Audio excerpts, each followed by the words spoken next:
Come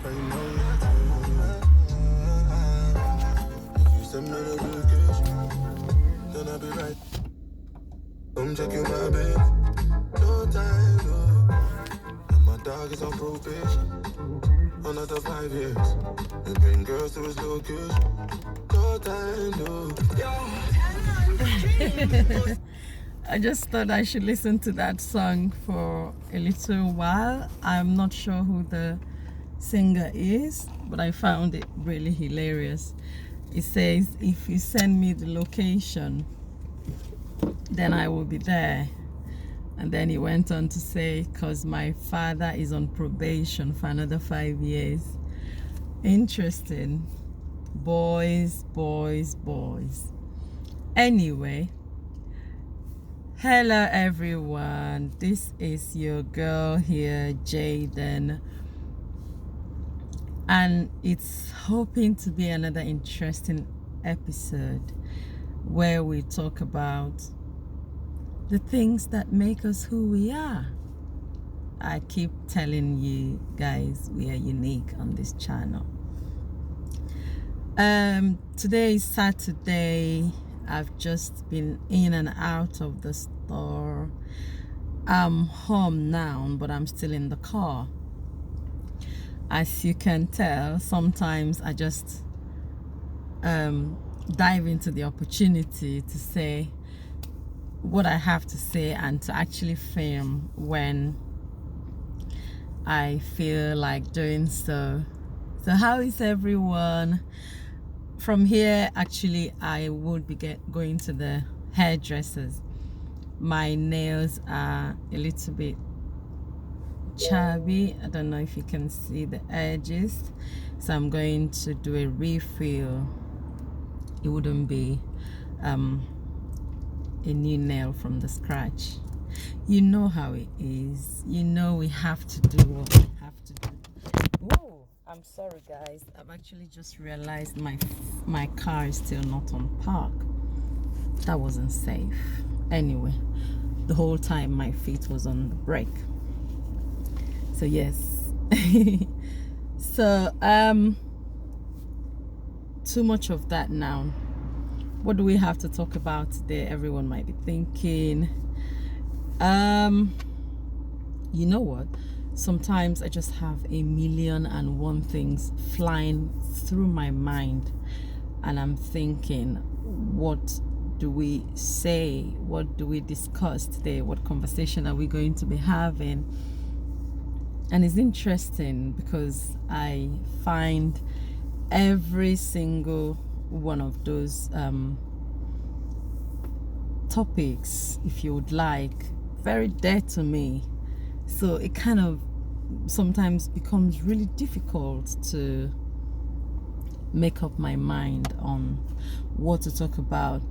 And also some other time I see myself talking not out of what I've written down. As you can see, I'm in the car. I've just come back from the shop. Like I said, I haven't got no materials written down anywhere.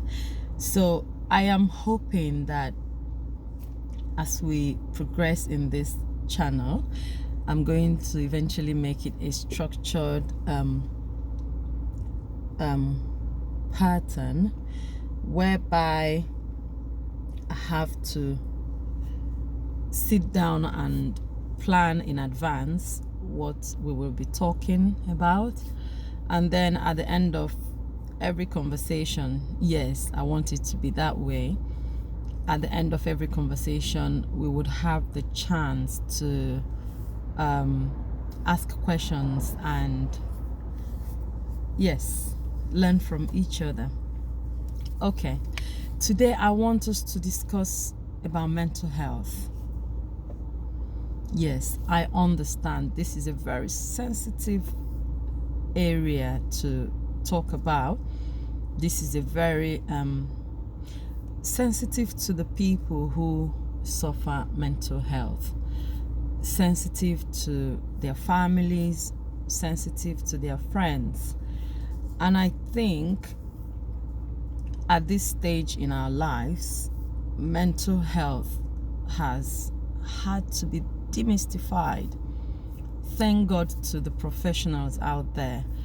Thank God to the great people out there, the celebrities, the powerful people, like the royal family and all other very wealthy members of the society who have lent their voices, who have spoken out at some point in support of mental health. Mental health is huge, and it is interesting because most of the times people really don't know how much we suffer with mental health in the society. By that I mean the prevalence. It is so common.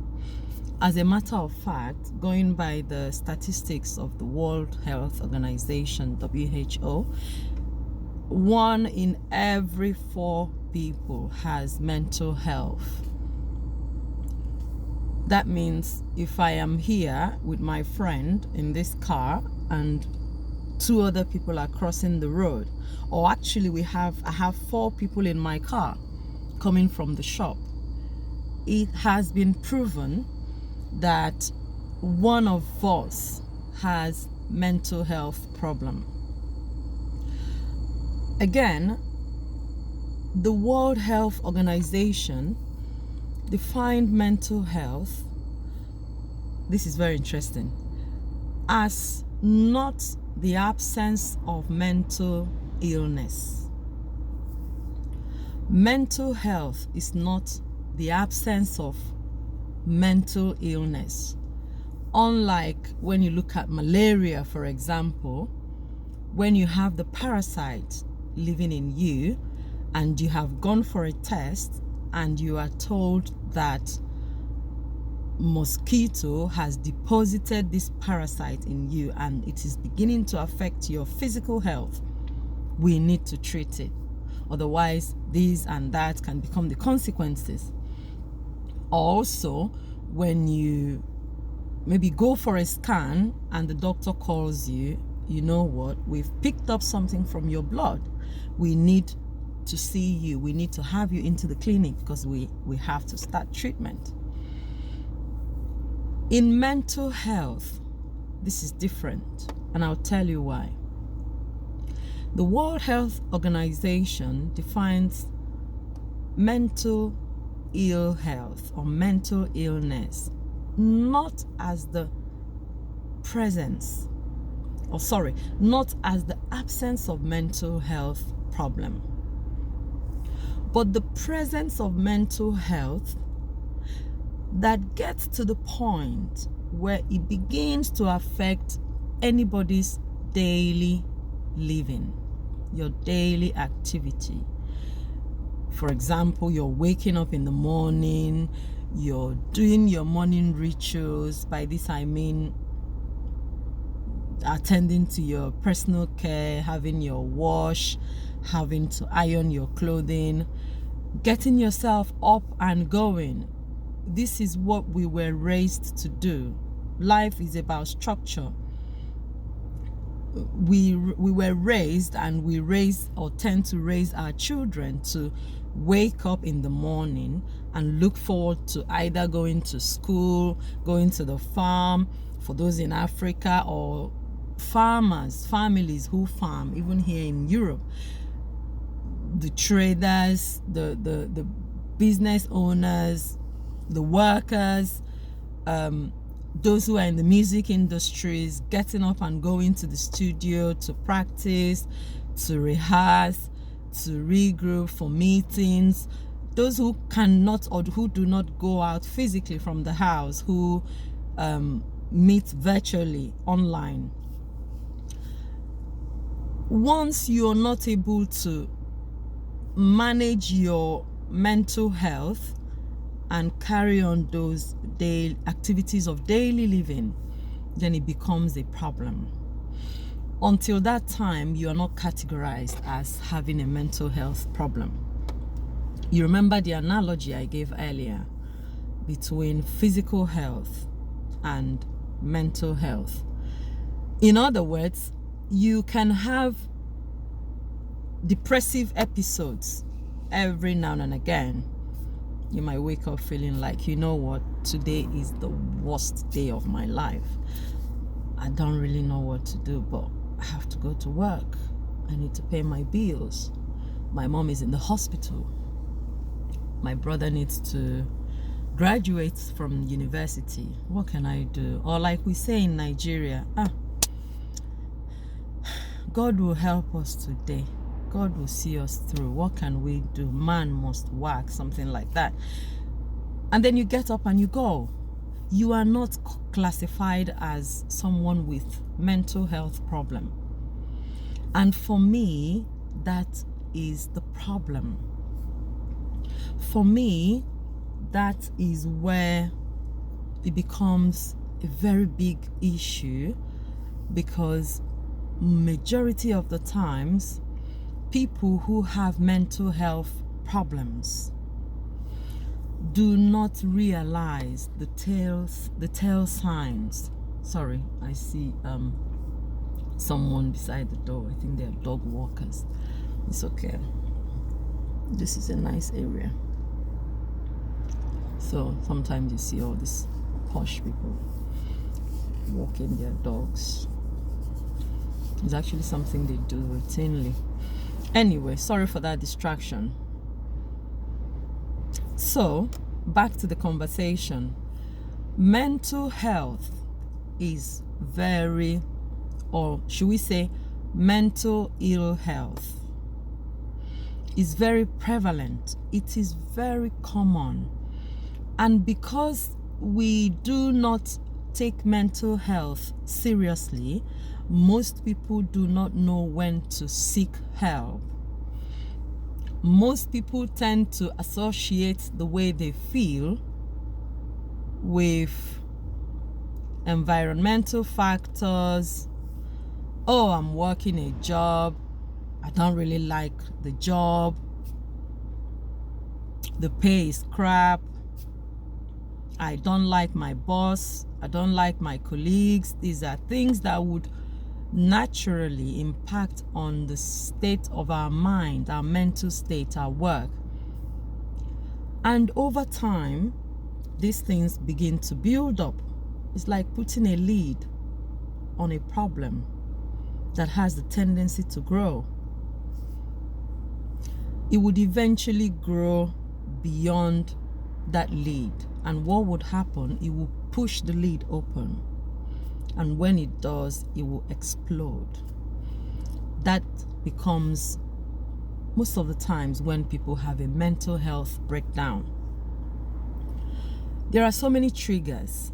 I hope to go into some of these individually. This is not going to be a one-day filming or video, one attempt video. I think I would want us to look at every aspect of mental health. I have a reason why I am so passionate about promoting mental health now, especially because of my background. I came from Africa, obviously. I came from Nigeria, the eastern part of Nigeria. And up until now, people are still ashamed to talk about mental health. People are still ashamed to have conversations with family members. People are still afraid of being stigmatized. They wonder what the next person will say. They would rather bottle it up. And then there's this whole other dimension about faith. Yes, it's a shame, but you and I know, especially people from my part of, I'm trying to see, guys, do we like this reflection? I don't know. Anyway, the film is nearly finished because I need to go to the salon to fix my nails, and then probably we can call the next one second video or a continuation, something like that. It's embarrassing to say the least, but in Africa, most African countries, people still believe that when people are mentally unwell, they are demon possessed. Yes, people still believe that when a family member becomes psychotic, for example, we will come into all those categorization in the future. I will take them one after the other for people to understand. So people feel that when you come out and tell your friends, oh, I am hearing voices in my head, they'll say, shut up. Don't let anybody else hear that. That is Obanje spirit. You're possessed. We need to go and see this woman of God, though. This man of God, he's very renowned for delivering people. I remember years back when I was in Enugu, I was still a student in the university. I became ill at some point, to the point that I was admitted then as a young girl, still growing.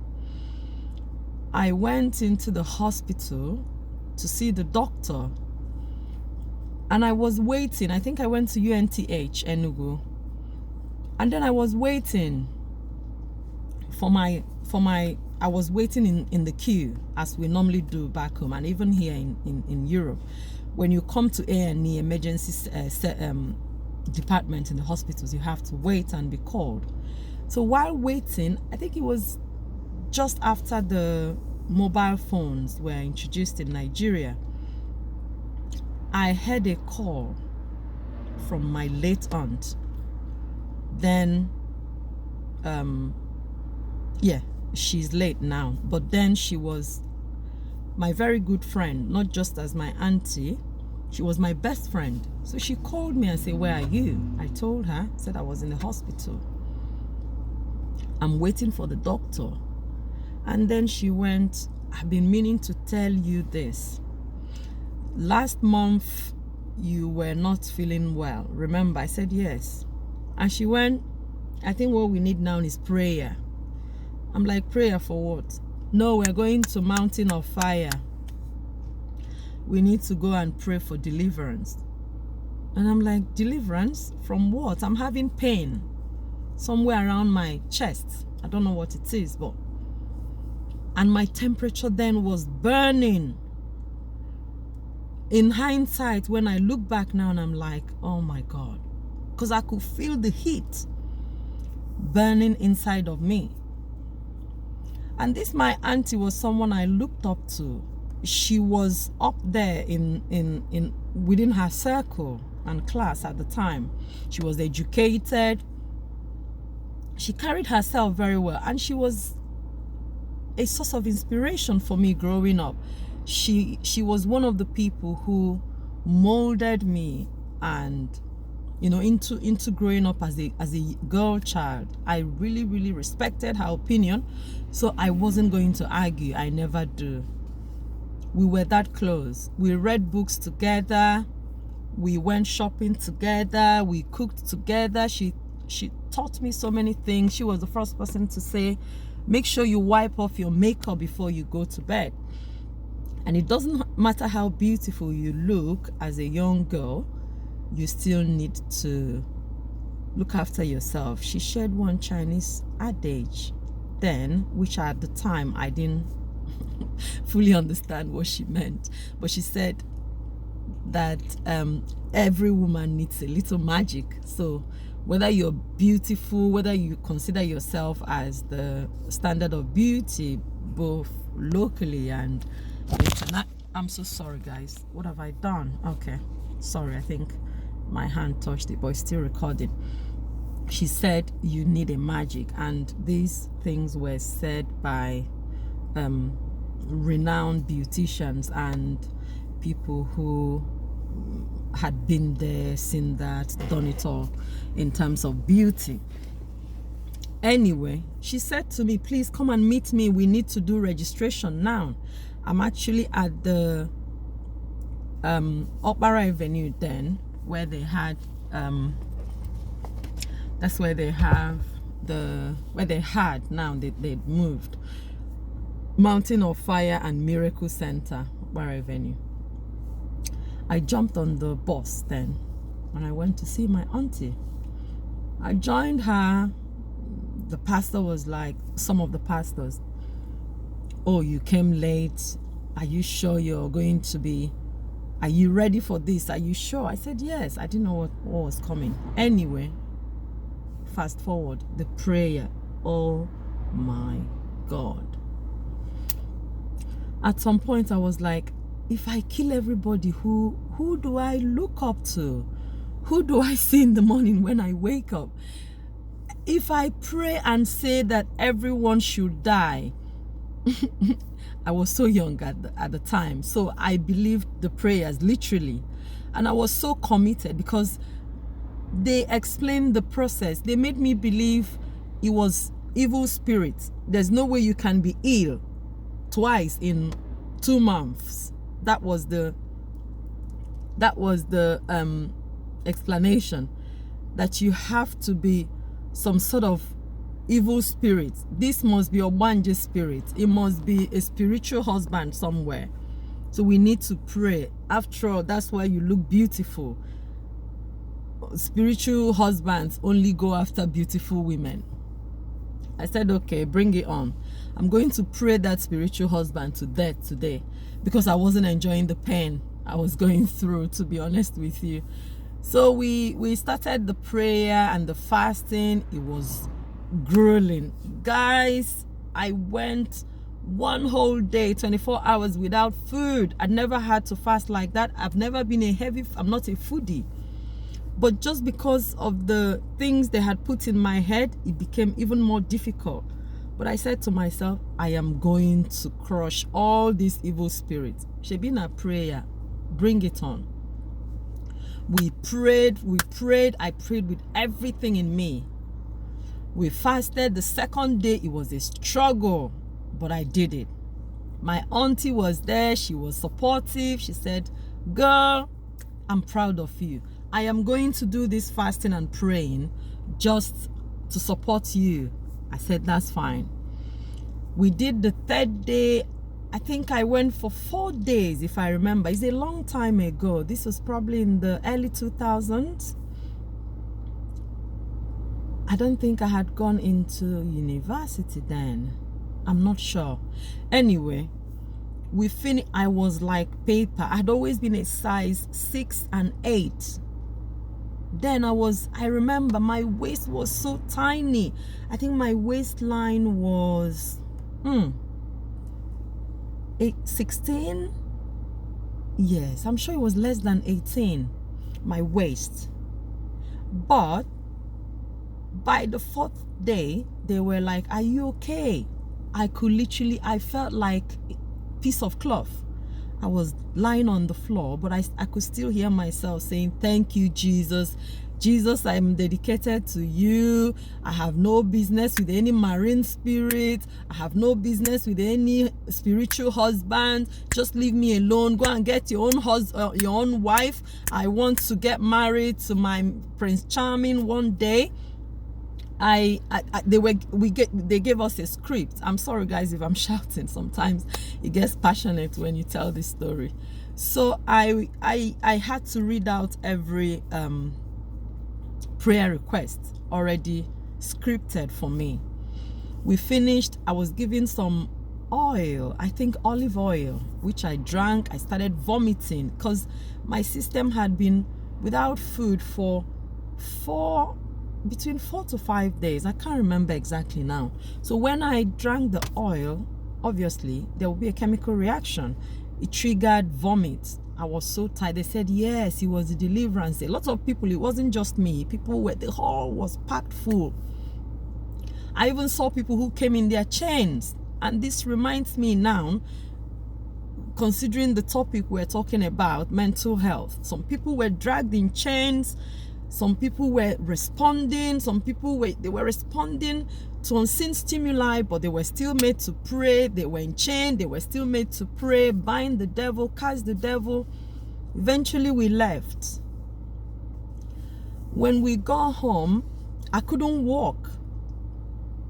I recall, I couldn't walk. My auntie had to call a taxi to take me back to her house. She used to live with my grandma then. My grandma is still alive.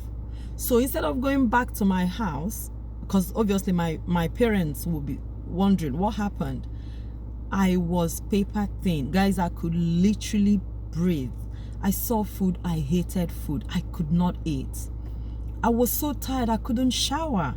What I did was lay on the bed. My auntie was like, what's going on? I can understand. This is normal. You will get up, your energy will pick up. I think she gave me papaya. That's pawpaw. We call it pawpaw back home. That was the first thing I had. And then she blended, she made abacha. Then she knew abacha is one of our common food in Nigeria. Is made of cassava, yeah, and then processed and washed and dried, and yeah, I would never say no to abacha, but I couldn't. My teeth, my gum, everything was numb. I couldn't feel nothing. But one thing stood out: my temperature was still soaring. I said to my auntie, I am not feeling well. No, you have to have faith. You have to have faith. It's gonna go. It's gonna go. Everything is gone. Actually, I think this is just time for your body to heal. I said, okay. I slept in her house. That night, I recall, I eventually slept off. I recall she was pressing like a flannel towel, wet towel. It was lukewarm all over me. And then I woke up. I said, what's going on? She told me, your skin is burning. The air you breathe out of your mouth is burning. Are you sure you're okay? I said, I'm fine. And she went, yeah, I think so. I think so. I think it's just because you haven't eaten for some time. You're tired. Your system is a little bit out of order, But we don't need to worry. Guys, I don't know how I slept. I don't know how I survived that night. Around 5 a.m., the shivers I was getting on the bed, my body was going like this. I was literally vibrating on the bed. And I think I remember whispering to her, I said, Auntie, I think we should go to Benem Hospital. We had a very popular hospital then in my town. She said, are you sure? I said, yes. I told her I could hear my head pounding. I said, even if we are waiting for the after effect of this whole fasting and praying to go away, maybe I need some medical attention just to check and tick to make sure everything is fine. She said, that's okay. And then she called one of our uncles to come and drive us to the hospital.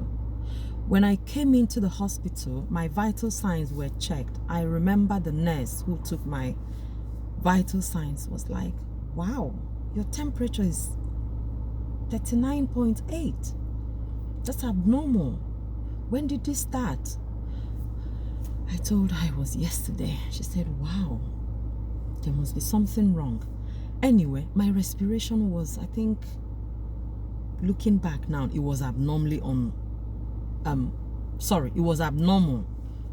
I can't remember the figure, but I think the temperature stood out for me as well as my blood pressure. So she quickly ran into unlike what you have in the big city, this was a small town, so she could easily access the doctor. The doctor came and I saw them getting ready for, there was this impression that this girl was really, really unwell. So the doctor was a guy, an elderly, middle-aged guy, very responsible. I think he was, I don't know his faith, but he was someone we really, really respected in our community then. So they began to run up and down. Oh, you need infusion. Oh, your this is poor. Oh, your this is low. We need to run a test. It appears there's infection. We don't know what the infection is coming from. And when the nurse was going to open my shirt for the doctor to have a feel of my chest, I screamed in pain, and she went, "What? What's going on?" I was so embarrassed to say. But I remember my pain started on my right breast. So the doctor now said to me, "Are you okay? Is everything all right?" I said, "No, that I have this pain. I'm not sure where it's coming from." The doctor now checked. Guys, I had an infection. I had a boil on my right breast.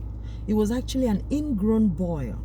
On the surface of the breast, it wasn't showing, but internally, it had grown inwards, it had busted and infected, and it only took the doctor with his gloves, a tiny touch, and the pus. Guys, I'm sorry, this is graphic, but I felt an instant relief. I was in hell. The nurse said after the meeting, they came back and told us, "You need to go into the theater. The doctor needs to have a minor operation on you because of XYZ. Something had already been draining inside. It would have gone into the bloodstream. It would have XYZ. The nerves everywhere was swollen. My right breast was swollen." And in the church, I remember saying to the pastor during the one-to-one conversation prior to the prayer session, I remember telling the pastor that I was in a terrible pain, that my chest, I didn't say breast because it was a male pastor, and you know, growing up back home, and even up until now, we revere these men of God. So I told him, I said, "Pastor, my right chest is killing me. The pain is intense. I can't sleep. I can't lay on any parts of my body. It's burning." He said to me, "The prayer will burn that pain today. Don't worry, that's not what is happening to you. It is what the spiritual husband is telling you to say." Anyway, fast forward. 2 days later, I had been through the operation. My mom came. Everybody was terrified. My brothers. What? I was nurtured in the hospital for another 1 week and then discharged with antibiotics. I continued with my treatment. Eventually, the temperature was gone. The fever was gone. My pain healed eventually. And now I don't even have any scar. But I have a mental scar of that experience. And it is interesting to know that even as I record this video, even as I speak to you today, people are still opting for prayers and fasting. Don't get me wrong, I'm a Christian. I was raised a Christian. I owe my allegiance to God Almighty 100%.